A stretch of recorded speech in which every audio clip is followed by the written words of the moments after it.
तो अभी तक की वीडियोस में हमने ये डिस्कस किया कि पेंजिया क्या है, पेंथाल्सा क्या है, पेंजिया का विखंडन कैसे कहाँ हुआ, किस प्रकार से हमारे 7 महाद्वीप बने, उन महाद्वीपों की विशेषताओं को हमने चर्चा किया। फिर अपन ने महासागरों कितने हैं, महासागर कितने हैं, उनकी खास बातें क्या है, इसको डिस्कस किया। फिर अपन ने लॉन्गिट्यूड क्या है, लैटिट्यूड क्या है, उनकी बीच में खास बातें क्या हैं, क्यों वो एक दूसरे से अलग हैं, उनमें क्या अंतर है, ये सभी चीज़ों को डिस्कस किया। फिर अपन ने इंटरनेशनल डेटलाइन और ग्रीनविच मेरिडियन को डिस्कस किया, जिसमें अपन ने ये देखा कि इंटरनेशनल डेटलाइन क्यों किसी देश को पार कर नहीं जा रही है, क्यों वो तिरछी मिर्ची है, और ग्रीनविच मेरिडियन एकदम सीधी क्यों है, इसके बारे में अपन ने चर्चा किया। फिर अपन ने पोल्स के बारे में चर्चा किया, पोल्स क्या होते हैं, कितने होते हैं, उनकी खास बातें क्या हैं, इन्हें चर्चा किया। फिर अपन ने नॉर्थ अमेरिका चर्चा किया, साउथ अमेरिका के बारे में डिस्कस किया। फिर अफ्रीका डिस्कस किया, यूरोप डिस्कस किया, और पिछली वीडियो में अपन एशिया को डिस्कस कर रहे थे। और जैसा कि हर वीडियो में अपना एक नियम होता है कि पहले अपन कंट्री कहाँ पर लोकेटेड है, उसकी राजधानी क्या है, उन्हें देखते हैं। फिर साथ ही साथ देखते हैं कोस्टल रीजन को। तो पिछली जो वीडियोस थी उस पे अपन ने लक्षद्वीप सी तक देख लिया था, कंट्रीज और उनकी जो राजधानी है उन्हें देख लिया था, और कोस्टल रीजन में लक्षद्वीप सी तक देख लिए थे। आज इस वीडियो में अपन लक्षद्वीप सी से आगे के कोस्टल रीजन को देखेंगे। उसके बाद देखेंगे कि south east Asia, east Asia, south west Asia, south Asia, central Asia, west Asia, ये रीजन कहाँ पर हैं और इनमें कौन कौन सी कंट्रीज शामिल की जाती हैं। और इसके बाद अपन देखेंगे कि जो भौतिक भूगोल है, पर्वत पठार मैदान और जो नदियाँ झील झरने हैं, इन्हें देखेंगे, और साथ ही साथ इम्पोर्टेंट सिटीज़ को देखते चलेंगे। तो जैसा कि हमने डिस्कस किया था कि ये लक्षद्वीप सी है, और यहाँ पर आप जो देख रहे हैं, यहाँ पर आप एक गल्फ देखेंगे, गल्फ ऑफ खंबात।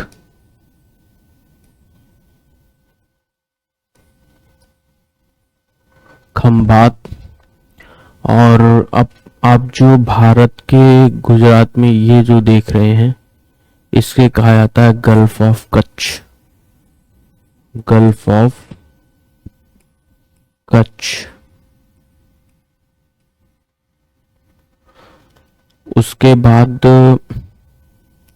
आप देखेंगे कि पाकिस्तान के कोस्टल रीजन में मकरान तट फेमस है, जिसको आगे आने वाली वीडियो पर डिटेल से चर्चा करेंगे। यहाँ पर कराची पोर्ट अवस्थित है। यहाँ पर चाबार है, चाबार को अपन देखेंगे। और यहीं पर एक गल्फ है, gulf of Oman, gulf of Oman. और यहाँ पर आप देखेंगे कि एक गल्फ है जिसको बोला जाता है गल्फ ऑफ पर्शिया, और इसी को बोलते हैं द गल्फ के नाम से भी इसको जानते हैं। गल्फ ऑफ पर्शिया जो यहाँ पर है, उसको द गल्फ के नाम से भी जानते हैं, द गल्फ। और गल्फ ऑफ ओमान यानी कि ये, और गल्फ ऑफ पर्शिया यानी कि ये, इसके बीच में आप एक वाटर स्ट्रेट देख रहे होंगे। यहाँ पे वाटर स्ट्रेट देख रहे होंगे, इसी को बोला जाता है हॉर्मुज स्ट्रेट। हॉर्मुज स्ट्रेट, ये काफी डिस्प्यूटेड रहता है। जब इंडिया एंड वेस्ट एशिया अपन इंटरनेशनल रिलेशन पे डिस्कस करेंगे तो वहाँ पे हॉर्मुज स्ट्रेट से संबंधित जो विशेष बातें हैं वो आएंगी कि आखिर ये जगह संवेदनशील क्यों है।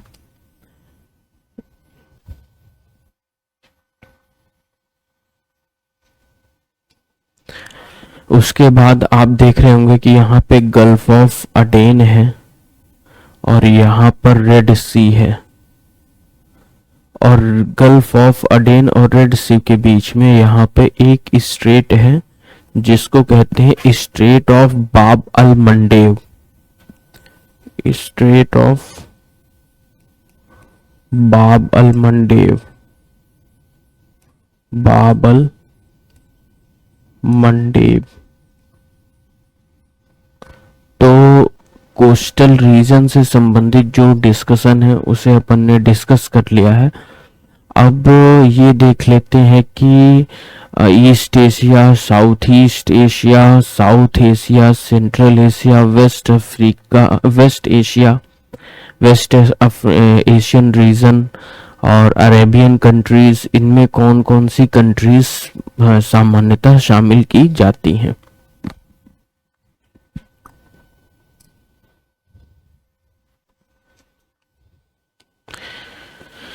यहाँ पे आप ये देख रहे होंगे कि इस पूरे क्षेत्र को, जिसमें साउथ में ताइवान को शामिल किया जा रहा है और यहाँ ऊपर रसिया से लेके ताइवान तक के इस क्षेत्र को कहा जाता है ईस्ट एशिया। इसे ईस्ट एशिया बोला जाता है, जिसमें ताइवान, रसिया से लेके ताइवान तक का क्षेत्र आता है। उसके बाद अपन देखते हैं साउथ ईस्ट एशिया। तो यहाँ म्यांमार से लेके ये पूरा इंडोनेशिया और यहाँ पूरा फिलीपींस वगैरह कवर करते हुए, जिसमें फिर वियतनाम, लाओस, कंबोडिया और फिर म्यांमार तक के क्षेत्र को बोलते हैं south east Asia. South east Asia. उसके बाद सेंट्रल एशिया। सेंट्रल एशिया में मुख्य रूप से 5 देश आते हैं, जिनमें कजाकिस्तान आता है, उज्बेकिस्तान आता है, तुर्कमेनिस्तान आता है, तजिकिस्तान आता है और किर्गिस्तान आता है। इस क्षेत्र को कहते हैं सेंट्रल एशिया। Central Asia. उसके बाद साउथ एशिया को देख लेते हैं। तो ये जो अफगानिस्तान, पाकिस्तान और भारत को लेके जो यहाँ मालदीव, श्रीलंका और फिर से हम म्यांमार तक के भारत के क्षेत्र, और इसको कहते हैं साउथ एशिया।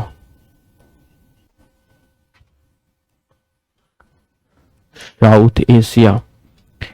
अब आप देख सकते हैं कि ये जो बचा हुआ क्षेत्र है इसको कहते हैं वेस्ट एशिया। ये पूरा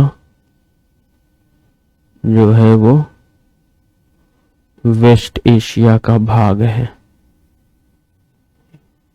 ये इसको बोलते हैं वेस्ट एशिया। वेस्ट एशिया में 2 भाग हैं, जिसमें पश्चिमी भाग को कहते हैं वेस्ट एशियन रीजन, और जो ये वाला भाग है इसको कहते हैं अरेबियन कंट्रीज। इसको सामान्यतः 2 भागों में बांटते हैं, जिसमें इस भाग को कहते हैं अरेबियन कंट्रीज। अरेबियन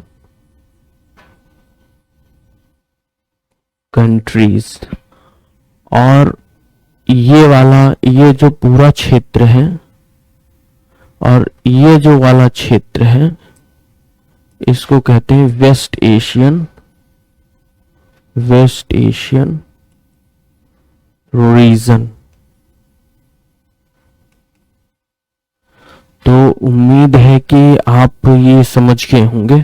एक बार फिर से देख लेते हैं। रसिया से लेके ताइवान तक के इस क्षेत्र को बोला जाता है ईस्ट एशिया, और ताइवान से नीचे यानी फिलीपींस और इधर म्यांमार और नीचे इंडोनेशिया तक के क्षेत्र को बोला जाता है साउथ ईस्ट एशिया।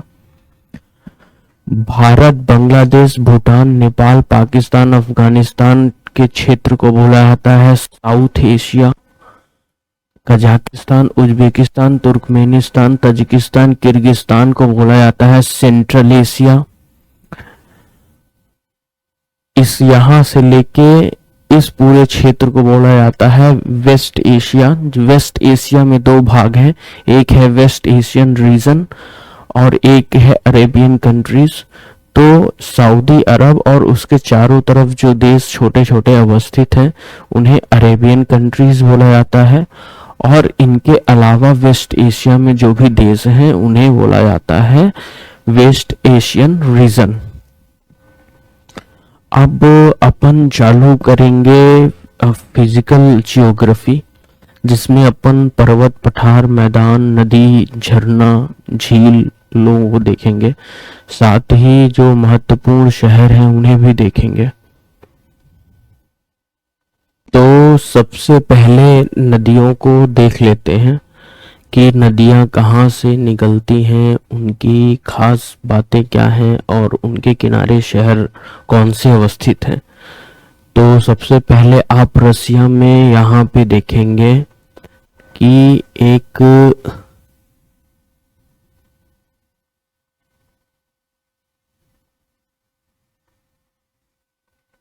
यहाँ पे देखेंगे कि एक नदी निकली है अल्टाई माउंटेन से। अल्टाई माउंटेन से एक नदी निकली है जिसको कहते हैं ओब रिवर। और आप देखेंगे कि यहाँ पे जो पूरा क्षेत्र है वो साइबेरिया का क्षेत्र है, साइबेरिया का। और इधर वाले क्षेत्र को बोला जाता है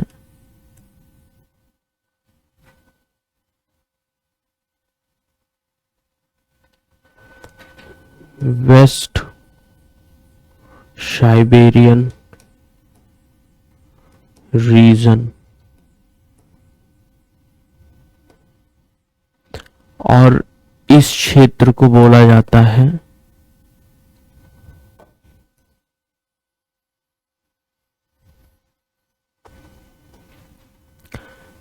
जैसे यहाँ पे आप देखें कि ओब रिवर है, इसको ओब रिवर कहा जाता है। ओब रिवर के इधर वाले भाग को वेस्ट साइबेरियन रीजन कहा जाता है, वेस्ट साइबेरियन रीजन कहा जाता है। और इस वाले साइबेरियन क्षेत्र को कहा जाता है east Siberian, central Siberian region. इसको बोला जाता है central Siberian reason.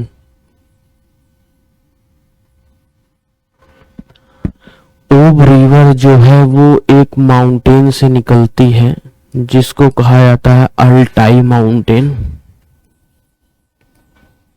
Altai mountain इसको बोला जाता है।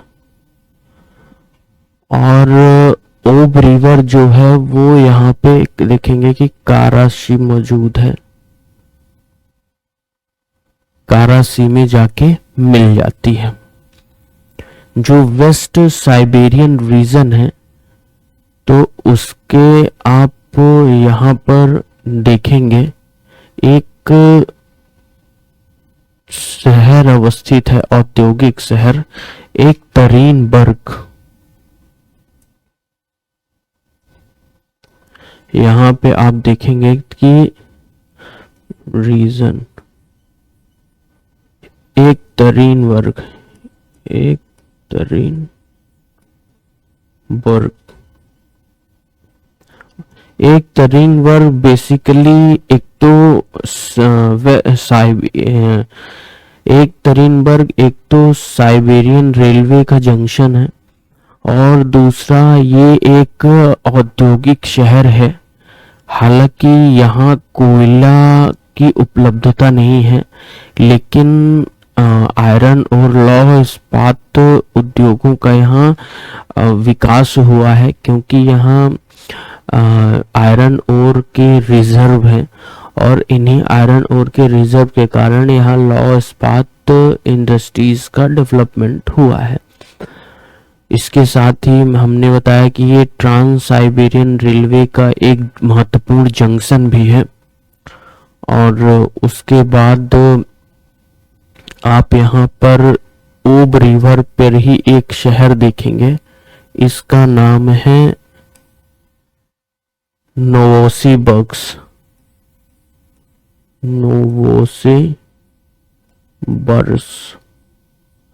नोवोसिबर्स्क को बेसिकली रसिया का शिकागो भी कहते हैं, और ये जो शहर है ये भी ट्रांस साइबेरियन जो रेलवे है उसका एक महत्वपूर्ण जंक्शन है। तो यहाँ पे अपन ने ये देख लिया है। और एक और भी शहर यहाँ पर आप देखेंगे कि एक महत्वपूर्ण जो ट्रिब्यूटरी रिवर है वो है इर्तिस्क। ये इसकी महत्वपूर्ण रिवर है। और यहाँ पर आप देखेंगे कि एक शहर अवस्थित है, यहाँ पर ओम्स्क शहर भी रशिया का एक महत्वपूर्ण औद्योगिक शहर है। उसके बाद अपन येनिस्की रिवर को देख लेते हैं। तो जैसा कि हमने चर्चा किया कि इधर साइड वेस्ट साइबेरियन प्लेन है, और यहाँ पे ओब रिवर बहती है, और यहाँ पे एक दूसरी रिवर है जिसको कहते हैं येनिस्की।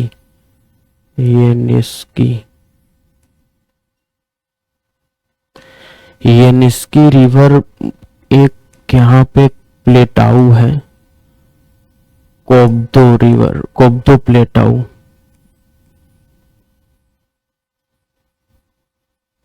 कोब्दो प्लेटाऊ से येनिस्की रिवर निकलती है, और ये जाके कारा सी में ही मिलती है। यहाँ पे कारा सी है, कारा सी। और जानने योग्य खास बात यह है कि यहाँ पर सेंटर साइबेरियन प्लेन है, और इसको कहते हैं ईस्ट साइबेरियन प्लेन। तो इसके बाद अपन देख लेते हैं इसकी तीसरी महत्वपूर्ण नदी जो है वो, यहाँ पे आप देखेंगे कि एक नदी है जो एक बड़े झील से निकलती है। जिस झील से निकलती है उस झील को कहते हैं बैकाल। बैकाल जो झील है वो विश्व की सबसे गहरी झील है, और बैकाल झील से ही जो नदी निकलती है उसको कहते हैं लीना नदी। और लीना नदी जाके लैप्टिव, ये जो क्षेत्र देख रहे हैं इसको लैप्टिव सागर कहते हैं। तो ये लैप्टिव सागर में जाके मिल जाती है। और बैकाल झील के ही किनारे पर आप देखेंगे कि इर्कुत्स्क शहर है। यहाँ पे इर्कुत्स्क शहर है। इर्कुत्स्क शहर जो है वो रशिया का एक महत्वपूर्ण औद्योगिक शहर है। इसके बाद आप यहाँ पे देखेंगे कि एक कोलिमा रिवर है, और यहाँ पर कोलिमा कोलिमा माउंटेन है। इसी माउंटेन से कोलिमा रिवर निकलती है। इस रिवर को कहते हैं कोलिमा, और ये जाके ईस्ट साइबेरियन सी, इसको ईस्ट साइबेरियन सी कहते हैं। इसी सागर में जाके कोलिमा नदी मिल जाती है। और यदि आप ध्यान से देखेंगे तो कोलिमा रिवर और जो लीना रिवर है उसके बीच में यहाँ पे एक माउंटेन है जिसको कहते हैं वर्खोयांस माउंटेन।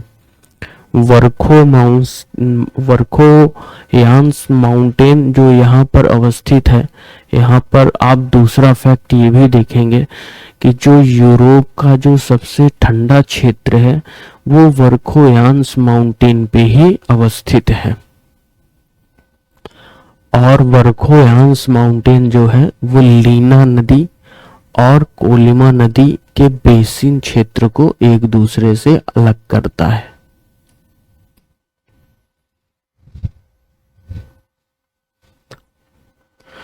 इसके बाद अपन ने पहले देख ही लिया था कि ये जो ग्रुप ऑफ आइसलैंड है इसको अल्यूशियन आइसलैंड बोलते हैं। यहाँ पर बेरिंग स्ट्रेट है। बेरिंग स्ट्रेट को अपन चर्चा कर चुके हैं जब अपन नॉर्थ अमेरिका को चर्चा कर रहे थे, वहां पे बेरिंग स्ट्रेट आया था। और बेरिंग स्ट्रेट नॉर्थ अमेरिका को यूरोप से एशिया से अलग करने वाला स्ट्रेट है जो नॉर्थ अमेरिका में यूएसए को रसिया से, एशिया के रसिया से अलग करता है। बेरिंग स्ट्रेट नॉर्थ अमेरिका में यूएसए को एशिया में रसिया से अलग करने वाला जल संधि है। उसके बाद आप यहाँ पे देखेंगे कि कामचटका पेनिनसुला है जिसको अपन ने डिस्कस कर लिया है। ये शखालिन आइसलैंड है जिसको अपन ने डिस्कस कर लिया है। और रशिया का ये क्षेत्र ऑयल एंड गैस के लिए बेहद महत्वपूर्ण है, ऑयल एंड गैस के लिए। और अपन जब इंडिया रशिया करेंगे तो वहां पे आप देखेंगे भी कि इस क्षेत्र में जो इंडिया का इन्वेस्टमेंट है वो काफी ज्यादा है। और यहाँ पर इन्वेस्टमेंट होने का जो कारण है वो यही है कि यहाँ पर ऑयल एंड गैसेस के रिजर्व हैं। अब अपन देख लेते हैं कि जो चाइना और रसिया के बॉर्डर में एक यहाँ पर आप देखेंगे कि एक नदी पूरी तरह से इन दोनों के बॉर्डर में बहती हुई सी ऑफ अखोटस में मिल जाती है। तो यहाँ पर वो नदी है, यहाँ पर वो नदी है और ये है सी ऑफ अखोटस। सब कुछ अपन ने पहले डिस्कस कर लिया है। इस नदी को कहते हैं आमुर रिवर। और ये यहाँ पर मंगोलियन प्लेटाऊ है, मंगोलियन प्लेटाऊ। मंगोलियन प्लेटाऊ से आमुर नदी निकलती है और मंगोलियन प्लेटाऊ से निकलने के बाद ये रशिया और चाइना के बीच में बाउंड्री बनाती है, जो भौतिक सीमा है उसे बनाती है। और यह अंततः सी ऑफ अखोटस में जाके समाहित हो जाती है। तो एग्जाम में आपसे ये पूछा जा सकता है कि ऐसी कौन सी नदी है जो रशिया और चाइना के बीच में सीमा बनाती है और मंगोलिया के पठार से निकलती है। तो वो उसका आंसर होगा आमुर रिवर। अब अपन देख लेते हैं चाइना को। तो अगर यहाँ पे देखेंगे तो ये चाइना है और चाइना में जो मुख्य चाइना है जो उत्पादन की दृष्टि से महत्वपूर्ण है, चाहे वो कृषि उत्पादन हो, औद्योगिक उत्पादन हो या सेवा का उत्पादन हो, उसकी दृष्टि से जो महत्वपूर्ण चाइना का क्षेत्र है वो है यही चाइना मेन है। और इसी चाइना को बोलते हैं हान चाइना। हान चाइना, हान चाइना को आप दो भागों में बांट सकते हैं। यहां से ये जो क्षेत्र है ये है बेसिन वाला क्षेत्र, और ये जो क्षेत्र है वो मंचूरियन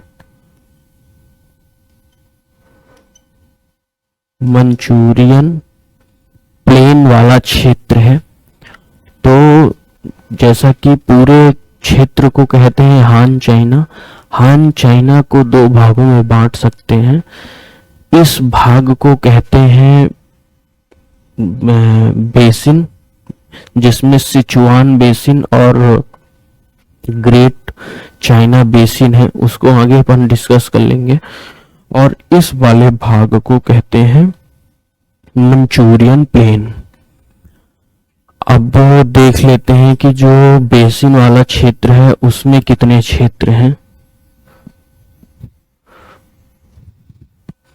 जो 95% पॉपुलेशन है और जो पूरी तरह से उत्पादन है वो चाइना में मुख्य रूप से लगभग 95% से ज़्यादा हान चाइना पर है।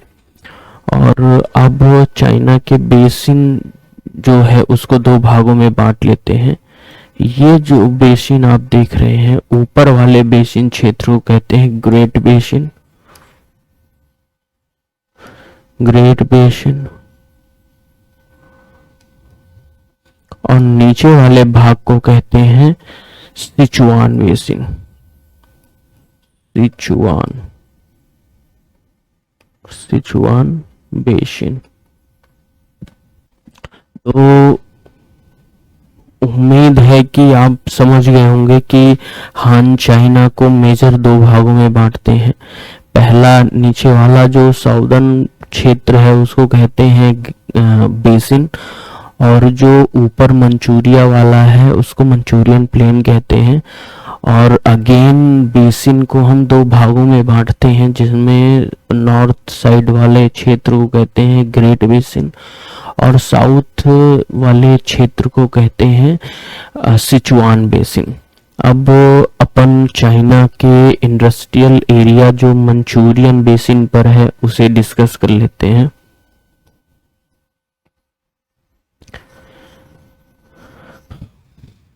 मंचूरियन बेसिन यानी कि यहाँ पे ये मंचूरियन बेसिन हो गया। यहीं पर आप एक ट्रायंगल देखेंगे जिसको बोला जाता है मुग्दंत ट्रायंगल, मुग्दन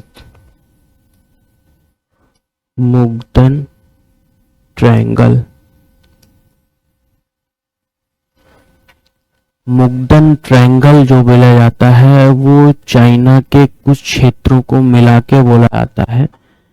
यहाँ पे आप देखेंगे तो एक शहर है फूजुन, यहाँ पर एक शहर है शेंगयांग, और यहाँ पर एक शहर है अनशान। इन तीनों जो जगह है, इन जगह को मिलाकर एक ट्रायंगल बनता है जिसे कहते हैं मुग्दन ट्रायंगल। और मुग्दन triangle basically iron and steel के उत्पादन के दृष्टिकोण से बहुत ही महत्वपूर्ण है। और जो अनसान है उसे बोला जाता है स्टील सिटी ऑफ चाइना, क्योंकि अनसान में स्टील का उत्पादन बहुत ज़्यादा होता है और इसे कहीं कहीं स्टील कैपिटल ऑफ चाइना भी कहा जाता है। जो शेन्यान है उसको बोला जाता है Saint Petersburg of China, Petersburg of China. और जो फ्यूजन है यहाँ पर वेराइटीज ऑफ इंडस्ट्रीज का डेवलपमेंट हुआ है। अनसान को स्टील कैपिटल भी बोलते हैं।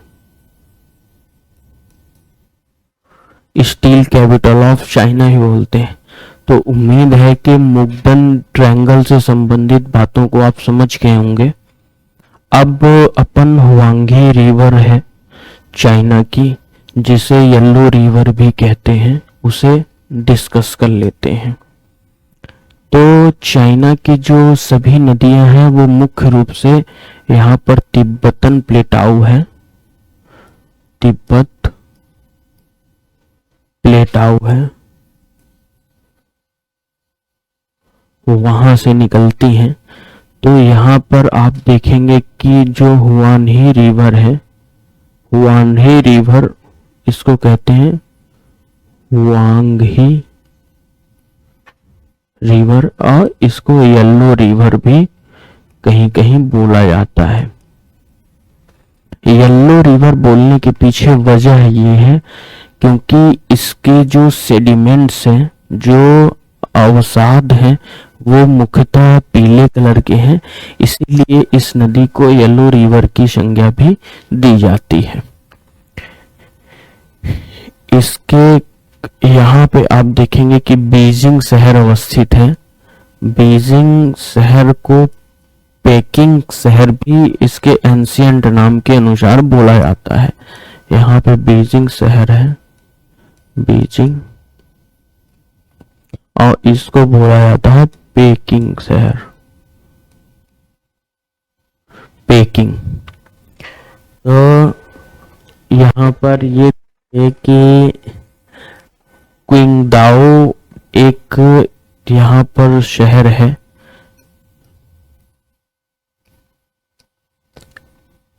क्विंगदाओ, और क्विंगदाओ जो शहर है चाइना का, वो मुख्य रूप से शिपयार्ड इंडस्ट्रीज के लिए बहुत ही ज्यादा महत्वपूर्ण है। तो हुआंगी रिवर अपनी हो गई है। अब नेक्स्ट देख लेते हैं यांगची रिवर।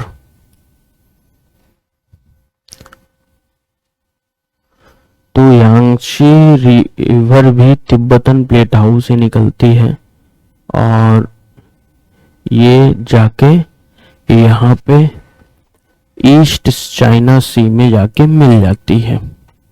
इसके यहाँ पर मुहाने पे आप देखेंगे कि एक शहर अवस्थित है जिसको बोला जाता है शंघाई, शंघाई, शंघाई। शंघाई जो शहर है वो विश्व का सबसे व्यस्ततम पोर्ट का शहर है, मतलब बंदरगाह, जो समुद्री बंदरगाह, जो व्यस्ततम समुद्री बंदरगाह है वो है शंघाई। इसके बाद आप देखेंगे कि यहाँ पे वुहान है, वुहान, और वुहान जो है वो चाइना का एक ऐसा शहर है जो औद्योगिक रूप से काफी महत्वपूर्ण है।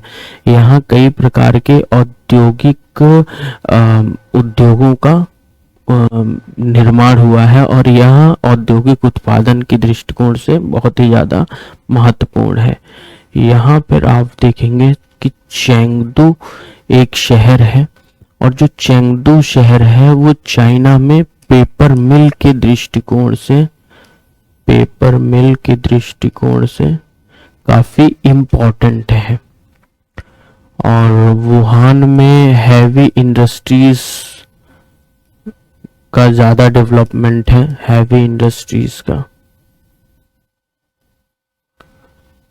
तो अब देख लेते हैं चाइना की जो जिंगजियांग रिवर है,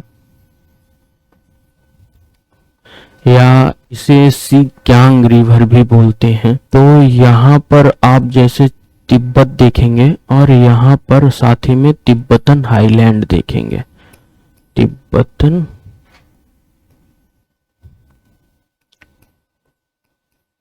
तिब्बत हाईलैंड देखेंगे। तिब्बतन हाईलैंड से एक नदी निकलती है जो जाकर साउथ चाइना सी में मिल जाती है। यहाँ पर साउथ चाइना सी है, यहाँ पर ये नदी जाके मिल जाती है और इस नदी को कहते हैं सिंगजियांग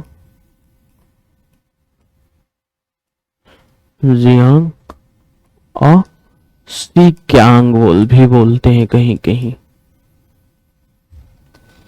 और इसी नदी के मुहाने पर यह नदी तिब्बतन हाईलैंड से निकलती है। ये तिब्बतन प्लेटाऊ है, तिब्बत प्लेटाऊ। और इसी नदी के मुहाने पर दो शहर अवस्थित हैं, एक इधर एक इधर। इधर वाले को कहते हैं हांगकांग। हांगकांग बेसिकली ब्रिटेन की एक कॉलोनियल थी। और दूसरी चीज ये कि यहाँ पर सेपरेट एडमिनिस्ट्रेटिव मतलब अलग इसका प्रशासन है। ये